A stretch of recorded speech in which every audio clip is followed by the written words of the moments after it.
নমস্কার, আমি আমাদের অ্যালোভেরা গাছ থেকে একটা অ্যালোভেরার পাতা তুলে নিয়ে আসলাম।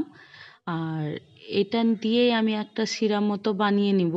আমার থাইরয়েড থাকার কারণে প্রচুর পরিমাণে আমার চুল উঠছে। বেশ এই কিছুদিন ধরে এই সিরামটা দেওয়ার পরে আমার চুল ওঠাটা কিছু কমেছে। তাই এটা তোমাদের সঙ্গেও শেয়ার করলাম। এর মধ্যে আছে কারি পাতা, নিম পাতা, রোজমেরির পাতা, দুব্বা ঘাস, আর মেথি, কালো জিরা, আর শুকনো জবা ফুলের পাতা। এইগুলো আমি বাড়িরই জবা ফুলের শুকিয়ে রেখেছি। যাই হোক, এইগুলো সবগুলো অনেকক্ষণ জলে ফুটিয়ে নিয়ে অর্ধেক করে নিয়েছি প্রায়। আর দুব্বা ছাড়া বাকি সব কিছুই আমি রাত্রেবেলা জলে ভিজিয়ে রেখেছিলাম।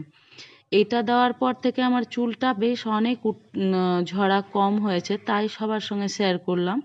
আর হয়ে গেলে এই স্প্রের বোতলটাতে ভরে নিয়ে চুলের গোড়াগুলোতে স্প্রে করে নিই শুধু।